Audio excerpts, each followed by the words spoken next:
How long will it take $5,000 to double at a 3.4% annual interest rate compounded monthly?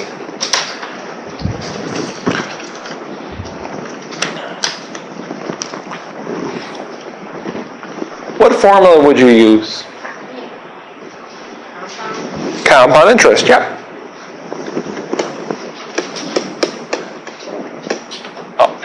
So A is the amount in the end. If we want the $5,000 to double, what's A equal? 10,000. P is the amount in the beginning. 5,000. What is our I here?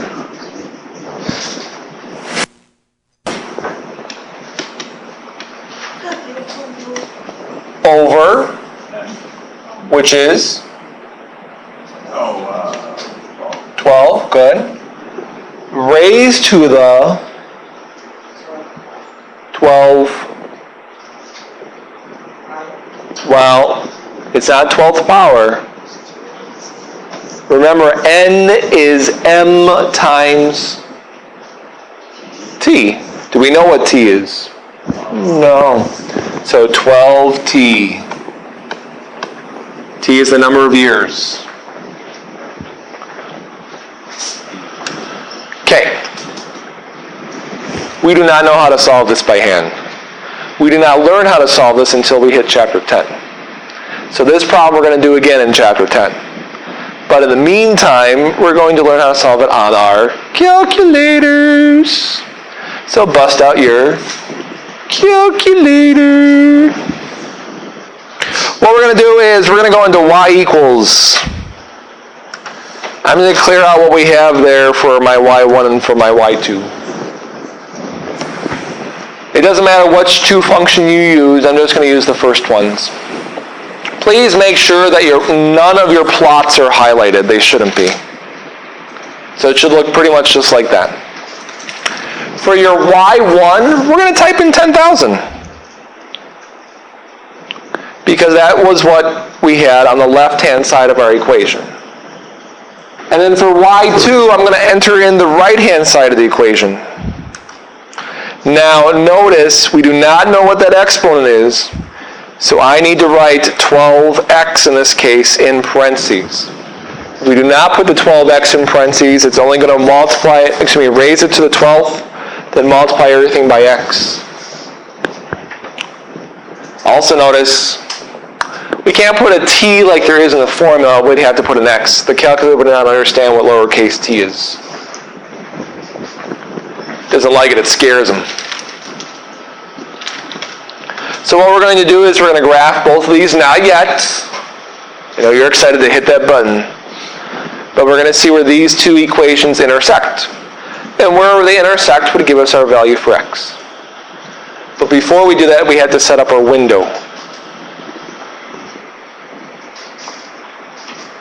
Yeah? Okay. Let's go to window. Can we have a negative time? Hopefully you said no. Very good. So there's no point of having x start at a negative number. You might as well start x at 0. As far as the x max is concerned, this is the part where it gets tricky. This is just trial and error. I'm willing to say 30 because I know what the answer is. But if you don't know what the answer is, you may have to guesstimate and come back and change your window every so often.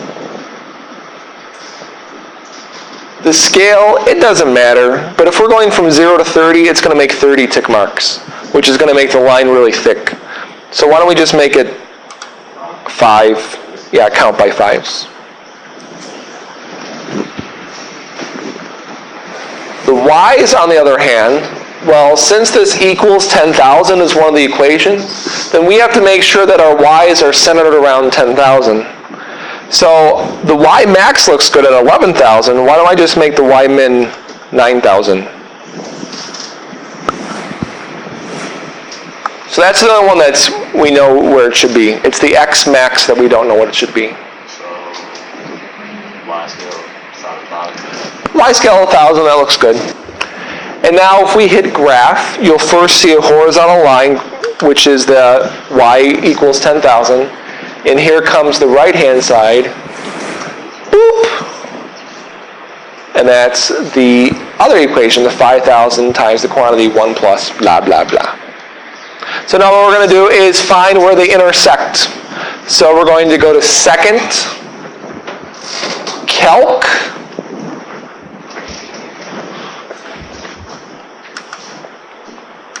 and we're going to look for intersect, which is number 5 on my calculator.